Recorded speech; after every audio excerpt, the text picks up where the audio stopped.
ಏನಯ್ಯ ನೀನು ಧಾರೆಗೆ ಬರ್ತೀನಿ ಅಂತ ಹೇಳ್ತಾ ಇದೀಯಾ? ಮದ್ವೆಗೆ ಬಾ ಅಂತ ಹೇಳಿಲ್ವಾ? ಅಣ್ಣ ಹಬ್ಬ ಬೇಗ. ಯಶು, ಅಲ್ಲ ಅಷ್ಟೊಂದು ಕೆಲಸ ಕಾರ್ಯಗಳಿದೆ, ಅದನ್ನೆಲ್ಲ ಬಿಟ್ಬಿಟ್ಟು ನೀನ್ ಯಾಕೆ ಇಲ್ಲಿ ಬಂದು ನಿಂತಿದ್ಯಾ? ಅದನ್ನೆಲ್ಲ ಯಾರು ನೋಡ್ಕೋತಾರೆ?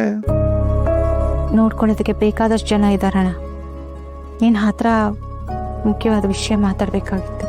ನೀನೇನು ಹೇಳಕ್ ಬಂದಿದ್ಯಾ ಅಂತ ನಂಗೆ ಚೆನ್ನಾಗಿ ಗೊತ್ತು. ನಾನೀಗಾಗಲೇ ನನ್ನ ನಿರ್ಧಾರನ ಹೇಳಿ ಆಗಿದೆ. ನಿರ್ಧಾರ ಹೇಳಾಯ್ತಾ? ಹೌದು, ನಿರ್ಧಾರನೂ ಹೇಳಿದ್ದೀನಿ, ಏನು ಸಮಸ್ಯೆನೂ ಇಲ್ಲ. ಸಮಸ್ಯೆ ಬಗೆಹರಿತಾ? ಹೇಗೆ? ಅದೇ ಅನು ಬಂದಿದ್ಲು, ಎಲ್ಲ ವಿಷಯ ಮಾತಾಡಿದ್ಲು. ಏನಂತ? ಅದೇ ಅವನ ಬಗ್ಗೆ. ಕೃಷ್ಣನ್ ಬಗ್ಗೆನಾ? ಹೌದು. ಏನಂತ? ಮದುವೆ ಚಟುವಟಿಕೆಯಲ್ಲಿ ಅವನು ಭಾಗವಹಿಸ್ಬೇಕು ಅಂತ ಕೇಳ್ಕೊಂಡ್ಲು. ಆಯ್ತು ಅಂತ ಹೇಳಿದ್ದೀನಿ. ಅನು ಹೇಗೆ ಗೊತ್ತಾಯ್ತು ಕೃಷ್ಣನ್ ವಿಷಯ? ಅವಳಿಗೆ ಯಾರು ಹೇಳಿದ್ರಂತೆ? ಅದೇ ರುಕ್ಕು. ರುಕ್ಕುನಾ? ಹೌದು. ಕೃಷ್ಣ ಈ ಮದುವೆಯಲ್ಲಿ ಭಾಗವಹಿಸ್ಬೇಕು, ಮನೆ ಎಲ್ಲ ಸದಸ್ಯರ ಜೊತೆಲಿ ಅವನು ಸಂತೋಷವಾಗಿರ್ಬೇಕು ಅಂತ ಆ ಮಗು ಆಸೆ ಪಟ್ಟಿದೆ. ಅದನ್ನ ಅನು ಹೇಳಿ ಅನುನ ನನ್ನ ಹತ್ರ ಕಳಿಸ್ಕೊಟ್ಟಿದ್ದಾಳೆ. ನೀನೇನು ಹೇಳ್ದೆ ಅದಕ್ಕೆ? ಬರಲಿ ಅಂತ ಹೇಳಿದೆ, ಆದರೆ ಒಂದಷ್ಟು ಕಂಡೀಷನ್ಗಳನ್ನೂ ಹೇಳಿದ್ದೀನಿ. ಮನೆ ಮದ್ವೆಗೆ ಬರೋದಕ್ಕೆ ಏನ್ ಕಂಡೀಷನ್ನು?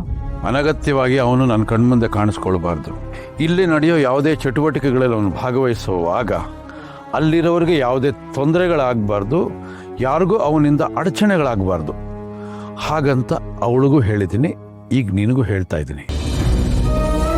ಆದರೆ ಒಂದಂತೂ ಸತ್ಯ ಯಶು, ಈಗಿನ ಕಾಲದಲ್ಲಿ ಅಳೆದು ತೂಗಿ ಹುಡುಕಿ ತಡ್ಕಾಡಿದ್ರು ಕೂಡ ಇಂಥ ಒಳ್ಳೆ ಸಂಬಂಧ ಸಿಗೋದು ತುಂಬ ಅಪರೂಪ. ನಮ್ಮ ವಿನಯ್ ನಿಜಕ್ಕೂ ಪುಣ್ಯ ಮಾಡಿದಾನೆ ಅಂತ ಹೆಣ್ಮಗುನ ಹೆಂಡತಿಯಾಗಿ ಪಡೆಯೋದಕ್ಕೆ. ಅರೆ, ಚಿಕ್ಕಮಗಳೂರಿಂದ ನನ್ನ ಫ್ರೆಂಡ್ಸ್ ಎಲ್ಲ ಬಂದರು, ನಾನು ಅವ್ರು ವೆಲ್ಕಮ್ ಮಾಡ್ದೆ. ಇಷ್ಟು ದಿನ ಕೃಷ್ಣ ನನ್ನನ್ನ ಯಶು ಡಾರ್ಲಿಂಗ್, ನೀನೇ ನನ್ನ ತಾಯಿ ಅಂತ ನನಗೆ ತಾಯಿ ಸ್ಥಾನ ಕೊಟ್ಟಿದ್ದ. ಈಗ ಹಾದಿ ಬೀದಿನಲ್ಲಿ ಆಟೋ ಓಡಿಸೋ ಹುಡುಗಿ ನಾನು ಮಾಡಬೇಕಾಗಿರೋ ಕೆಲಸ ಮಾಡಿದಾಳೆ ಅಂದ್ರೆ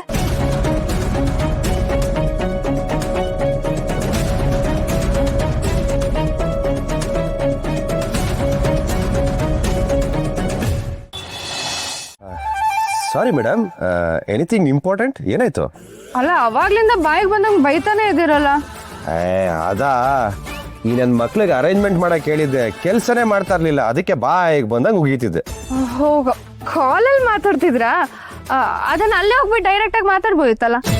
ಅದೆಲ್ಲ ಆಗಲ್ಲ ಮೇಡಮ್, ನಮ್ಗೆ ರೇಖೆ ಹಾಕಿದ್ದಾರೆ. ನಮ್ಮಪ್ಪ ನಿಮ್ಮಕ್ಕ ಇಬ್ರು ಸೇರಿ ಒಂದ್ ದೊಡ್ಡ ರೇಖೆ ಹಾಕ್ಬಿಟ್ಟಿದ್ದಾರೆ. ಅದನ್ನ ದಾಟಿ ನಾನು ಬರಕ್ ಆಗಲ್ಲ. ಒಂದು ವೇಳೆ ದಾಟಿ ಬಂದ್ರೆ ಭಸ್ಮ ಆಗ್ಬಿಡ್ತೀನಿ. ಅದಕ್ಕೆ ಸ್ವಲ್ಪ ದೂರ ಇದ್ರೇನೆ ಸೇಫ್. ರೇಖೆ ದಾಟೆ ಕೆಲವೊಂದು ಕೆಲಸಗಳನ್ನ ನಮಗೆ ಮಾಡಕ್ ಆಗಲ್ಲ, ಯಾರಿಗೂ ಗೊತ್ತಾಗಲ್ವಲ್ಲ. ಹೋಗಿ ಅಲ್ಲೇ ಮಾತಾಡ್ಕೊಂಡ್ ಬಾ.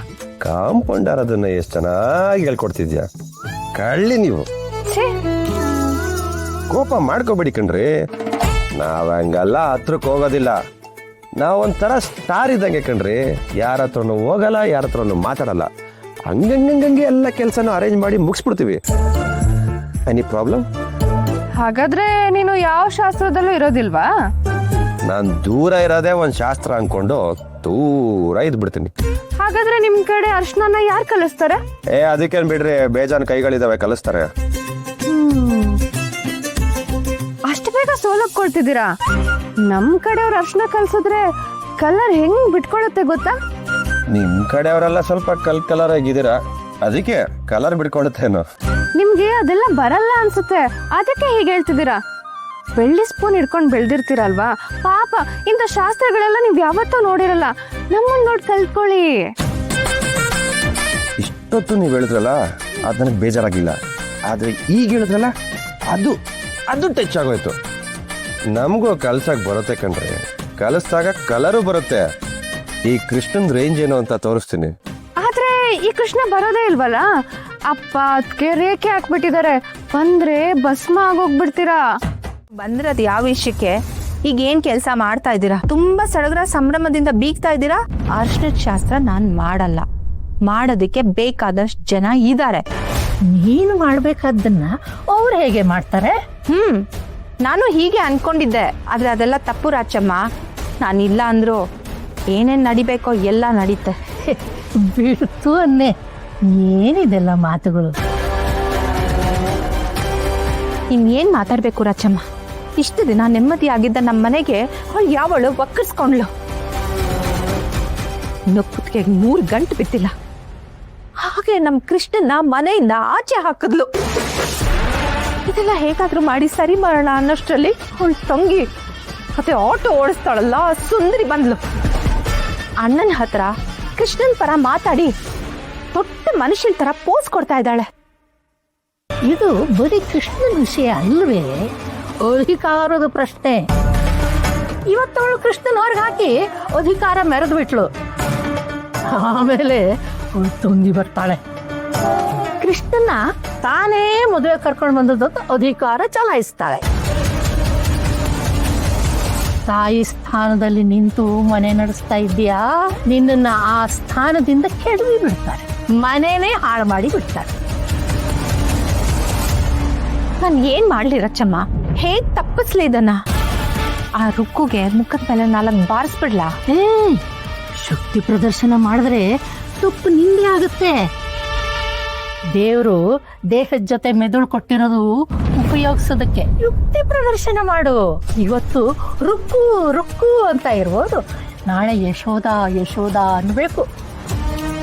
ಅರ್ಥ ಆಯ್ತಾ? ಆಗ್ತಿದೆ ರಚ್ಚಮ್ಮ, ಅರ್ಥ ಆಗ್ತಾ ಇದೆ.